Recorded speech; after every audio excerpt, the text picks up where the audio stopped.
You are listening to Prevention is the New Cure, the podcast talking all things health and politics. That's with former ministers James Bethell and Steve Brine. Hello, James. Nice to see you again. Steve, great to see you too. Really pleased to be on the pod. Yeah, well, look, you're significantly smarter than me, as usual. It's because I'm at home and I'm cold, but you are by the looks of it, in the House of Lords. I always remember the Palace of Westminster being damn freezing at this time of year. How is it?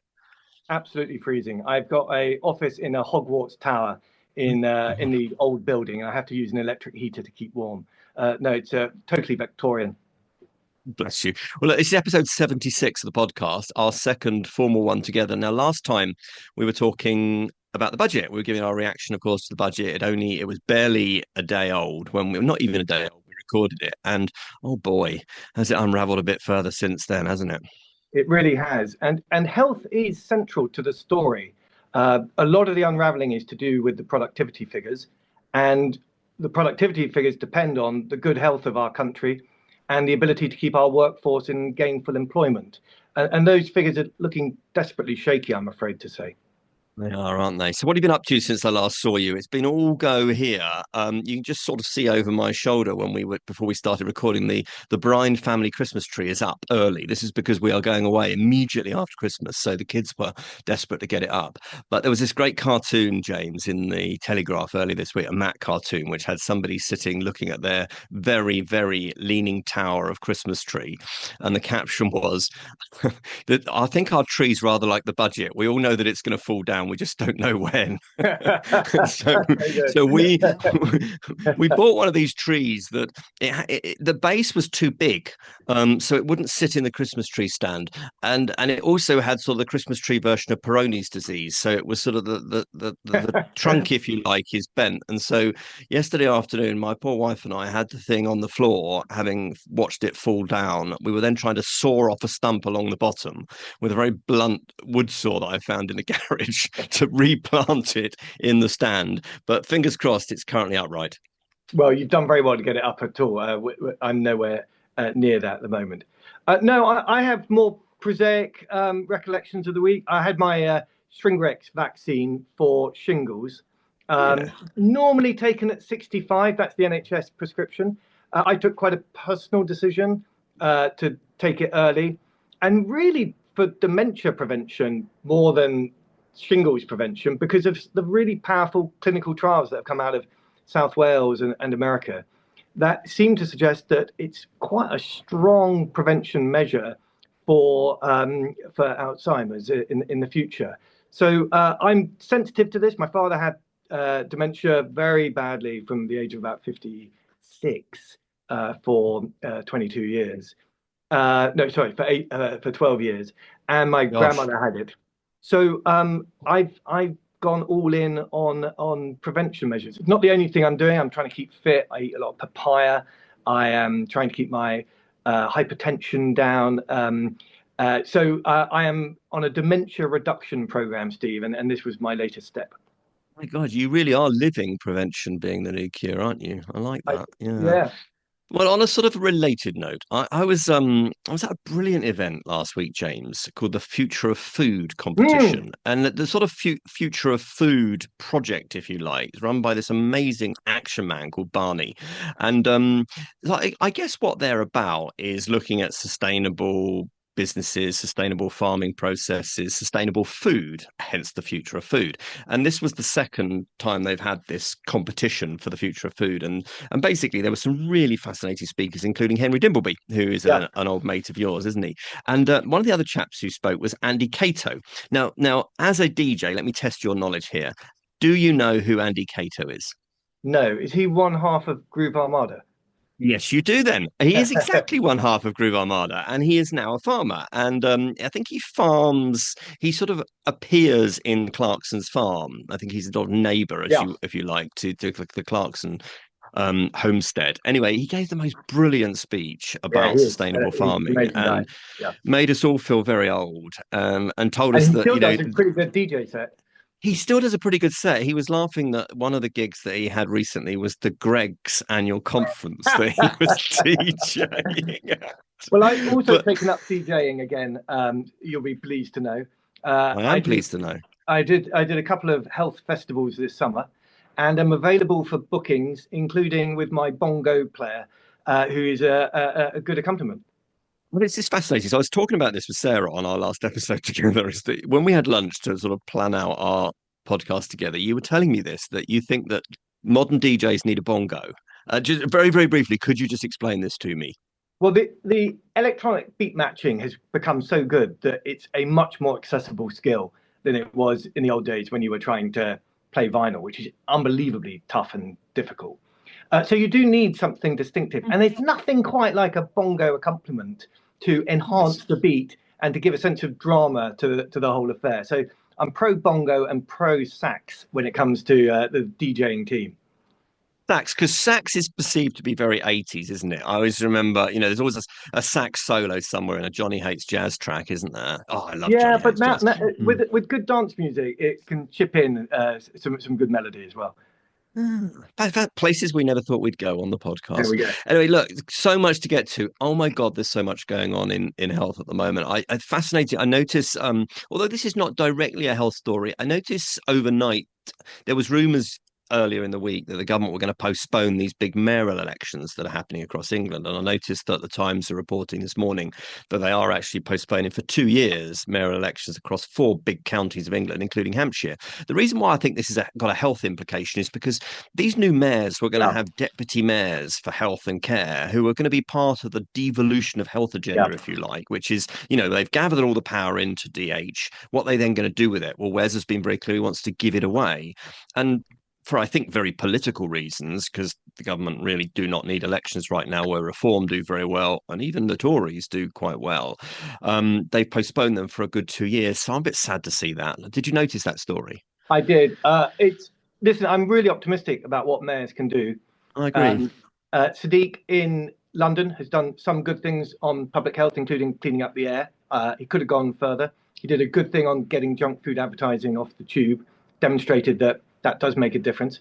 And Andy Burnham in Manchester is rocking and rolling. I mean, he really is integrating the healthcare system and trying to get public health at the centre of efforts to make Manchester the healthiest place in Britain. I think that kind of local leadership is critically important. You can't do public health and prevention without a voice from the top leading the way. And we can't expect the Prime Minister to do that all the time. So, yeah, these mayors are really important. I hope we get it right. It's really sad. When I did the public health job, I'd signed the public health deal, if you like, to the Greater Manchester Oh, yeah, great. authority. And so, Andy's really, you're right, Andy's really taken that and run with that. But something tells me this number 10 is not looking to Andy Burnham for tips. But anyway, Yeah. on that note, there's so many the big stories that we thought we'd focus on this week. So we're going to start with the increasingly bitter row between the Secretary of State and the British Medical Association around both online access for GPs and, of Yeah. course, another round of resident doctor strikes. Then what we're going to touch on. We have got a number of things coming up. We've got the screening program for prostate that we're going to talk about. Yes, then I thought we might touch on the new HIV action plan, which the government published earlier this week. And then if we've got time, we might just touch on the new US UK deal on medicines pricing, which came through this week. But let's go back to the start. This increasingly bitter row, as I said, between Wes Streeting and the BMA. So what it's about, isn't it, is that the BMA announced a couple of days ago that they are having a whole new round of strikes, which are going to go for the resident doctors from the 17th to the 22nd of December. This is over pay, conditions, jobs. But the other part of it is this online access for GPs, which we talked about on the podcast before, which you and I will be well aware of, which is that in the new GP contract, GP surgeries are meant to have open all the time that the surgery's open, so from 8 a.m. to 6 p.m. online access, so you can contact your GP online. And it's been reasonably successful in terms of the numbers thus far. But just have a listen to this clip. This was Wes Streeting on Sky News Wednesday morning, talking about his view of the doctors and his view of the BMA. Amazing, right? So you can hear in there the sheer frustration that he's got right now with the BMA. What do you make of it, James? Well, it's very familiar. I mean, plenty of secretaries of state have got to the same stage before him. and I feel his pain. I'm just so frustrated that the conversation is so singularly about pay and not about the modernisation of the profession. There's so much our doctors can do to show leadership in modernising our healthcare system, and there's so much that needs to be done in terms of getting better productivity out of them. And I don't mean by that them working longer hours. I mean working more intelligently and thoughtfully. That's what the conversation should be. And instead, it's this bitter personal ding dong. I want our doctors to have better lives, better pay. But at the moment, the health of our country is going backwards, not forwards, despite the fact we're spending more money on doctors and the health system. Until we resolve that, I can't see how we can pay people more. Yeah. So last week we were talking about the BMA in the context of new private finance going into these Yes. neighbourhood health centres, and you had views. So I don't want to be the stickler here for the BMA line, but I think it's sort of worth one of us putting it. This is the letter that the BMA sent to Wes Streeting announcing the strikes. And they do say, to be fair to them, it's not too late to return to the negotiating table. We urge you to do so. So they're really trying to hang in with his own words there, because, of course, as Shadow Secretary of State, he said to the then Yeah, Conservative government, look, it's quite simple, just get around the table. I But they know. say the government has presided over yet another recruitment crisis, turning thousands of more than qualified doctors away from internal medicine training jobs just last week. They also say that more doctors leaving the NHS now than in the last decade because they feel undervalued. They want further pay restoration, and they say they're open to fixing this over a number of years. So when it comes to doctors qualifying with the cost that they incur and the debt that they rack up, and then they can't find jobs, and they say that they're working some 2 months a year effectively without pay because of pay derogation over the years. I mean, look, let's just play devil's advocate here. Do they have in any way a point? Because although public sympathy for the BMA is sliding back, do they have a point? Oh, undoubtedly, being a doctor at the moment is unbelievably tough. These are not people who are slacking. They are under huge pressure, and financially they have this weird system where they're paid very little at the beginning of their career, and then they get a huge pension at the end of it, which we shouldn't forget, but we shouldn't also bang on about too much because that's been the deal from the first place.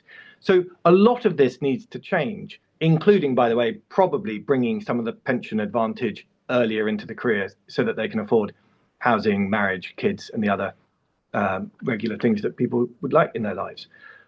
What I don't hear in that letter, which I think should be in that letter, is that they have an idea for how to modernize the way in which we run our health system in order to put more responsibility on other parts of the healthcare professional team, and also how to get patients to be more actively involved in their own health, particularly, obviously, in primary care. In other words, there's no sense of a vision or modernization program in that. We're not going to have, Steve, lots of new doctors suddenly materializing out of nowhere. There's no planet where they're all hiding or tree that grows them. We're not going to miraculously have a ton of new doctors. So, with the current weight of disease and the current throughput of treatment, we've got to think more intelligently about how we run the healthcare system. And that letter just says to me that there's no suggestion on how to intelligently do that. Yeah. And the politics, I mean, that's the health, but what about the politics? Because that's what we do. I mean, you've got the Secretary of State calling the doctors, or the BMA in particular, calling them moaning minis over this whole online see your GP online appointment. Now, there was a brilliant story that Nick Triggle wrote on the BBC last month, James. He was talking about, yeah, you can make appointments to talk to your GP online. And I tried it recently. But a lot of doctors say, look, it's relentless. We're getting lots of requests we wouldn't have had previously. Questions like, should I take this or that food supplement? And previously, patients maybe wouldn't have bothered GPs with things like that. Maybe they'd have talked to the pharmacist. But I think the concern there that GP leaders have is that potentially serious inquiries are getting buried underneath lots of new business, which wouldn't have otherwise come their way. But the fact whether they've got a point on that or not, I don't know. I mean, the BMA did a survey recently. They did 1,300 GP practices. They had 40% of them reduce the number of face-to-face appointments in order to put a GP in front of the screen dealing with these incoming points. But the fact is, whether they've got a point or not, you've got the Secretary of State going on the media round, which he seems to do a lot of lately, calling GPs moaning minis. This is not really de-escalating the crisis, is it? No, listen, it's like I said, I feel his pain. But to answer your point, when at the beginning of my career, when I had a financial issue, I used to go to my bank manager at 22 Parade Street, London W2, and book an appointment with him and sit down. And he often gave me a cup of tea and a biscuit, and we would talk about my overdraft or my need to transfer some money overseas or the state of my account. And it would be a 20-minute meeting, and he was a lovely guy. Bank managers don't exist anymore. Now, that's an extreme example, but I remember when we had banks essentially being moved online, the bank manager team said exactly the same things. And yet the state of the national finances have survived the fact that personal banking has largely modernized. That's the process we're going through in health at the moment.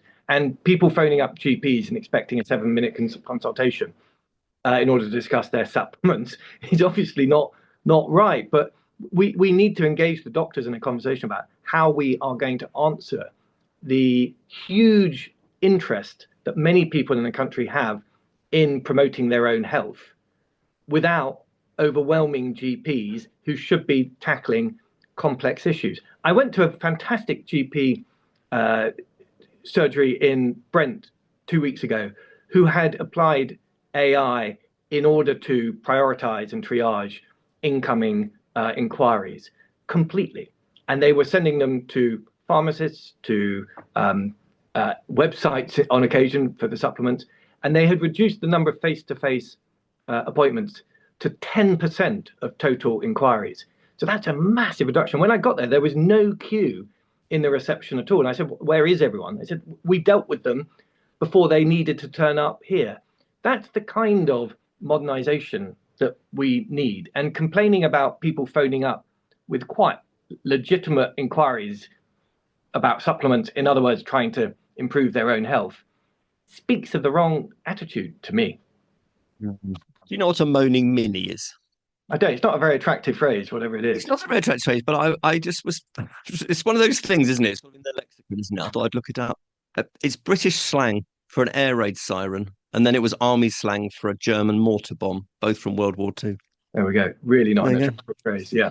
Things you didn't know. Yeah. Should we talk about HIV? Yeah. You're the expert on this. Am I? Well, look, I've always been very honest about this, is that I did have the sexual health brief when I was public health minister. I knew nothing about HIV.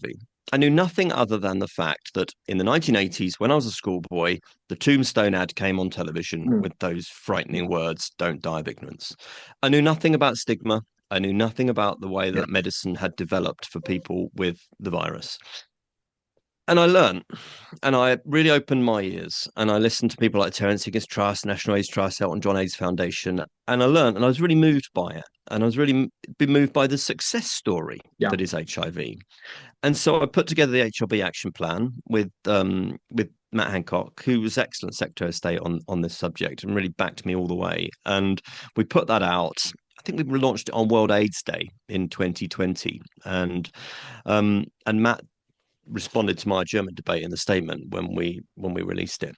And to this week, the government brought out their latest HIV action plan from 2025 to 2030, and he's been very gracious in saying that it builds on the work that Matt and I did when we were in the department. And I mean, look, in summary, I suppose what it does is it looks at prevention, so equitable access to prevention. So it's going to commission a new national HIV prevention programme across England, backed by about just under £5 million, which will start next April, which will be excellent. Sort of scale up HIV testing, so what we call opt-out testing. So if you go into A&E because you've fallen off your bike and they take blood, they would test for HIV unless you opt out of doing so. And that is how we try and pick up people who are positive but don't know they're positive. And that has been successful.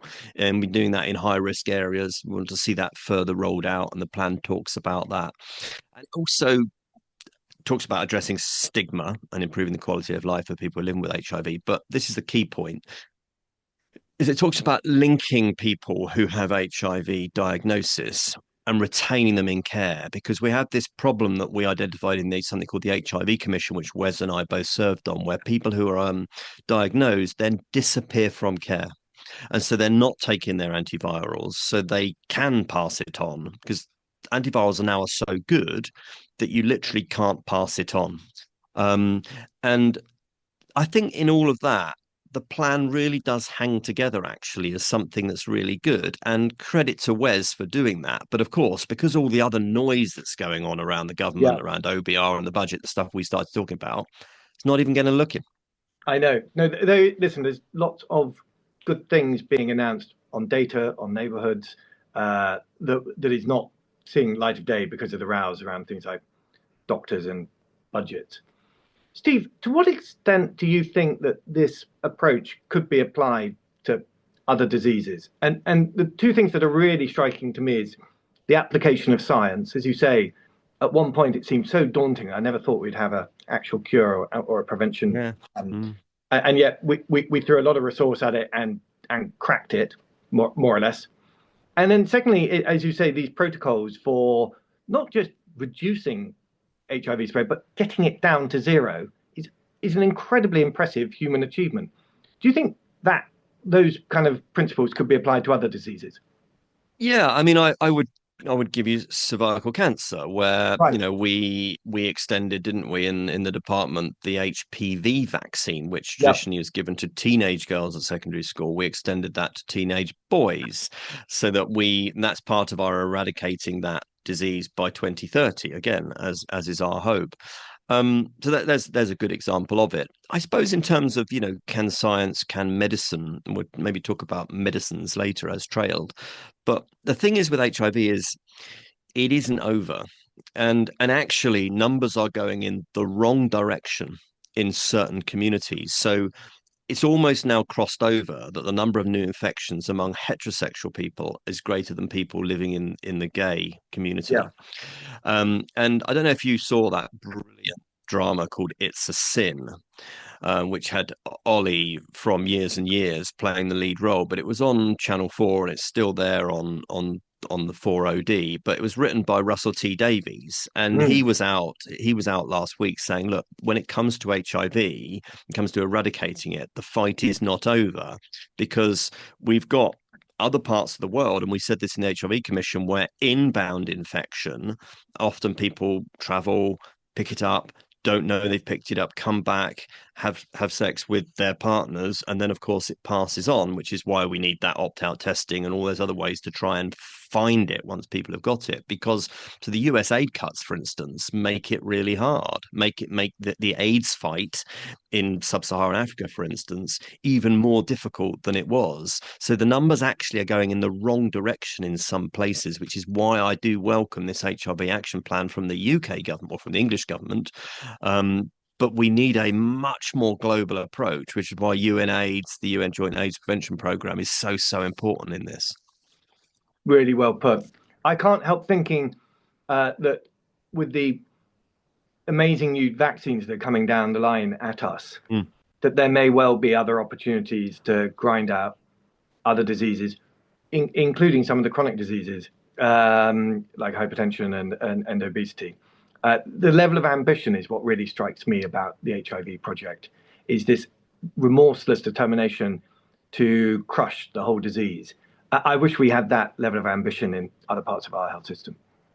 Oh, 100%. I mean, look, the ambition was there because it was just this frightening new thing. And of course, there was horrible stigma Yeah. around it. It was the gay plague, wasn't it? There was this horrible stigma around people who picked up HIV infections. And, the late Princess Diana it was brilliant. It was Yeah, brilliantly symbolic the way that she went and sat and held the hand of an AIDS patient in the hospital bed, because people thought, you could catch it by literally being in the same room as them, and so you break down that stigma, and then you use science in order yeah, to fight the disease. And HIV has been a huge success story in that. But as I say, as Russell T Davies has spoken very eloquently this week, that ain't over. But no, I yeah. really, really would recommend have a look at It's a Sin, which was Right. absolutely brilliant drama on Channel 4 a few years ago, which is all about, it's set in the 1980s, all about AIDS and how terrifying it was. Anyway, we'll put the link to the new HIV action plan in the show notes. Let's take a quick break Good. and then we'll come back and maybe talk about medicines on a related subject, I guess. Fantastic. Okay. Um, Can you give me 2 seconds? I'm just going to tell my wife to move a Yeah. car because somebody's about to deliver a massive bag of logs to my driveway. Oh my God. Hold on. Hold Yeah, on. yeah.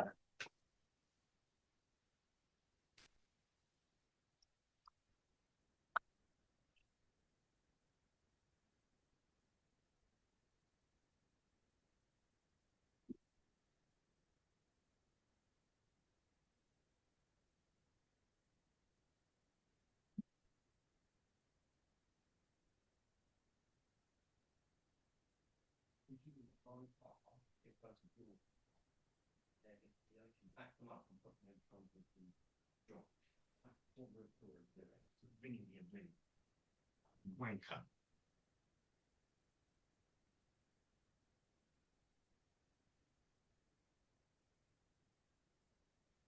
Sorry about that. All week I've been in working at home and he hasn't contacted me, and he texted me literally during this recording. It's I know. just sod's law, isn't it? Yeah. Right. So we are going to talk about the new UK US pharmaceutical deal. Yeah. The challenge here is to try and make it I know. straightforward because it's incredibly complicated. But do you want to kick off on it? Are you okay to do that? Yeah, absolutely. It's not my well, it's no one's specialized subject, is Yeah, it? yeah, Because I know. it's so weird. But okay, right. Three, two, one. Welcome back. Now, we've covered quite a few subjects so far already, haven't we? There's so Yeah, much we going on at have. the moment. But we said at the start we were just going to touch on this new US UK deal around access to medicines. This is actually a massive, massive story and linked to what we were just talking about on HIV, I suppose. It is indeed. And Steve, I was really struck when I was in DC last month by the appetite in the American administration, in the Trump administration, for going in hard on European countries that they feel were getting a better deal out of American investment in drugs and research. I mean, there's a sort of palpable anger, which I felt was unjust, but you couldn't deny it existed. And a month ago, I was seriously concerned whether we would see our supply of new drugs in some way broken because of American unilateral decisions on this. So the fact that there's been a deal is a huge relief, frankly. What it really means is that for new drugs, we're going to be paying a bit more. We're going to be paying 25% more because of a tweak in the way that we assess their value. In monetary terms, that's about £3 billion a year added to our medicines bill. That is not in the budget currently. So that money's going to need to be found from somewhere in the existing budget, which is a bit of a Yeah. hit 2 weeks after the budget was announced. And it means that the proportion of our national GDP spent on new medicines will go from 0.3% to 0.6% over the next decade. So listen, this is a chunky change in the way in which the economics of health are being done in the UK. Don't forget, of course, most of the health budget goes on wages and salaries. So the human bit of health is still massively the largest part, but medicines remain a really important part. Why is this important? Because there's an incredible pipeline of exciting new therapies coming down the line at us. It's really important that we're able to onboard them and get them through the system as quickly as possible. They can make enormous marginal gains, and we've seen that already in cancer, where new medicines have transformed survivability of cancer. And we're going to be seeing it in chronic diseases as well. The GLP-1s being this sort of outstanding racehorse example. So it's a great relief. Britain's back in the game in terms of onboarding new drugs into the NHS. We have taken a financial hit, but it's not as big as many people, including Wes Streeting, probably feared. Mhm. Here's my worry about it, because you know how I worry. So you're Yes. right, UK origin pharmaceuticals that we then, and ingredients and medical tech that we export to the US, Yeah. zero tariff, I no import tax on those from the UK. But in exchange, we're committed to spending about 25% more. So that's about, you're right, 3 billion quid a year hit to the NHS. In the OBR documents from the budget last week, in the section on pressures on departmental spending Yeah. limits, it said, and I quote, there is a risk of higher spending on drugs depending on the outcome of negotiations over branded medicines. Now, this, of course, hadn't been announced. I think they wanted to announce it at the time of the budget, but it hadn't been announced at the time. So that was then flagging, I suppose, something on the risk register, if you like, for this. And the political reaction has been quite fierce. So the Liberal Democrats sort of been right out there on the front foot, basically saying that this amounts to a concession to US pressure with very long-term benefits for them, but very negative impacts for us.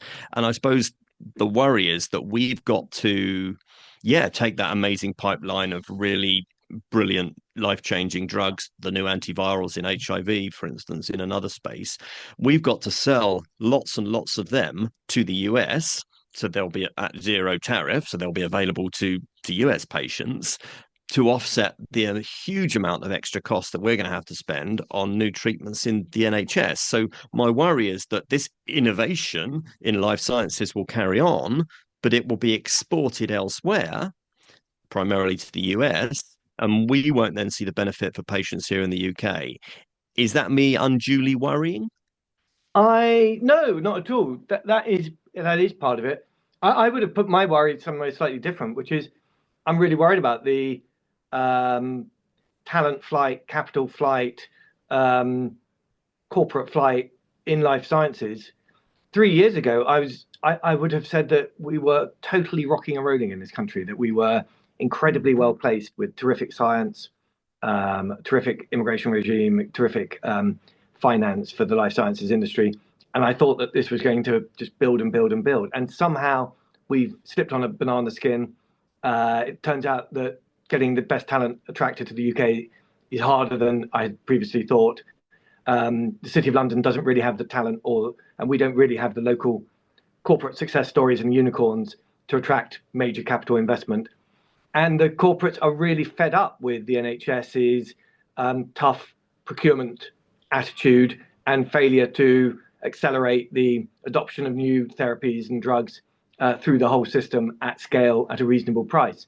And there's been a huge harumphing, and a lot of that talent is moving out, and at a cost of taxes being paid here, of jobs being had, and also, as you say, in terms of the balance of payment. Hopefully, this deal will help stem that flow, and we can start a bit of a rebuild on the life sciences industry in the UK. That would be my aspiration. Maybe it's not enough. That would be the thing I'd worry about. Well, I suppose just to end on a positive on this is that the corollary of what I'm saying is that as part of the deal, our medicines approval body, NICE, the National Institute for Health and Care Excellence, will raise what they call the cost effectiveness threshold for approving new drugs, which is known as the QALY, terribly boring acronym, but lots of people listening will know what we mean by that. From the current 20 to 30,000 pounds per quality adjusted life year to 25 to 30,000 pounds. So not a massive uplift, but an uplift. And the hope is that that change will allow more high impact innovative treatments, for example new cancer therapies that you mentioned, rare disease medicines, to reach the frontline UK health system through the NHS more quickly. That's the help, and that's the hope, and that's what I think Wes Streeting and Jim Mackey would say if they were here. But yeah, I mean, this is all part of the Make America Healthy Again, the Maha movement. It's part of the America First movement Yeah. that Trump has once again got his way. And I think there's lots of people in life sciences world that are nervous about this, James. No, I agree. And the odd thing that's happening at the same time is a huge hit to government funding of research in life sciences in America. That would potentially mean that people might move to Britain because of our fantastic university system and commitment to empiricism and talent pool. But I haven't seen that happen yet. So a lot is in play. I'm still really hopeful, though, that we're living in a remarkable period of life science revolution, and the science will lead us. Yeah. Shall we end on prostate cancer? Yes. Because this has been such a big story Yeah. in health and politics in the last 7 days. So basically, a screening program of prostate cancer for all men in the UK is not justified, according to the UK National Screening Committee, who have been looking at this under huge pressure from Rishi Sunak, David Lammy, David Cameron, who of course revealed his prostate cancer recent treatment, diagnosis and treatment recently, and Sir Chris Hoy, who's Mm. got terminal prostate cancer. I think it was very end of last month, so last week, this news broke that it looks like they're not going to recommend a national screening program for prostate cancer. Um, all eyes on Wes Streeting, really. He says he's waiting for the final advice, which will come in the spring. Um, I know you had thoughts on this. Where are we on this? Well, it was an extraordinary day on Friday for those who've been following it. Mike Richards, who is one of the leading figures of the NHS and gave us really a huge leadership in the area of cancer for 25 years and wrote the original cancer plan, gave us a startling interview on the Today programme. He's chair of the National Screening Committee. And in that, he revealed that he had himself had prostate cancer and had had his prostate removed. So this was a very, very touching moment for a senior clinical leader to be sharing such a personal and moving story. And I think we all felt very touched by it, frankly. On the other hand, the recommendations from the committee are super hard over. It's not just that they've turned down universal screening, they even turned down a risk biased screening. They've gone for absolutely the most narrow filter possible. In other words, you have to know that you have the BRCA gene in order to be contacted by the system. And very few people know that they have the BRCA gene, and I don't know quite how you would know that unless you would pay for a DNA test yourself. So that is a super tight filter to put on it. And the response from Rishi Sunak, David Cameron, Chris Hoy, the prostate cancer charities, has been really electric. I'm on 3 or 4 calls tomorrow to plan the response. There's a consultation that's going to be very, very punchy. And Wes Streeting himself has indicated that he's minded to review it. For me, having read the report, for me, this does feel like a very important pitch battle between the old and the new attitudes to prevention, Steve. Because the report is written entirely in the old mentality of top down clinical patronage, where the doctor alone makes all the decisions and all the assessments, where the patient is passive, and what is sought is a very simple, easily communicated protocol that could be delivered briefly in a 7-minute consultation, and where there's a commitment to clarity over ambiguity. The problem with the prostate issue is that the tests aren't clear. There is nuance, and there's also choice. It depends what your risk threshold is. It depends whether you want to try to take additional tests, which themselves might have, for instance, radiation, or to have a biopsy, which might have a risk of something hitting your, frankly, your private parts. And it depends whether you want to lean in hard or whether you're willing to let nature take its course. In other words, the patient and the patient choice and the patient analysis and the patient's ability to process a complicated set of fuzzy data is completely neglected in the report. And there is no attempt made to give patients agency or credit for being able to process complicated information. And there's a very startling chart right in the middle of it that shows the protocol that they're recommending, and the patient isn't even mentioned in it. So I think winning this argument is not just about uh, an argument about the data on false positives and false negatives. It's an argument really about how patients should be involved in making decisions and processing data of a complex early detection protocol, because this is exactly how we're going to be winning the fight against disease in so many other areas as well. Yeah, and it's sort of the theme, isn't it, of the discussion that we've had today, and I guess we must wrap up in a moment, is that this sort of one-dimensional view Yeah, of modern healthcare and yeah, modern risk stratification, which this feels like prostate cancer research said the decision was a serious error that ignores modern evidence, and yeah. it was a missed opportunity for black men in particular and those with a family history. What this reminds me of is, although we were not looking at a new national breast screening program, because of course there already is one. When I was the cancer minister, there was quite a lot of noise around people. There's always, isn't there, a clinician with a different view. There was quite a lot of noise, people saying that we are over treating through the national breast screening program, and that there would be people who might develop a breast cancer that would be benign, be a benign lump, so not a breast cancer, but a benign lump, and therefore we would overtreat.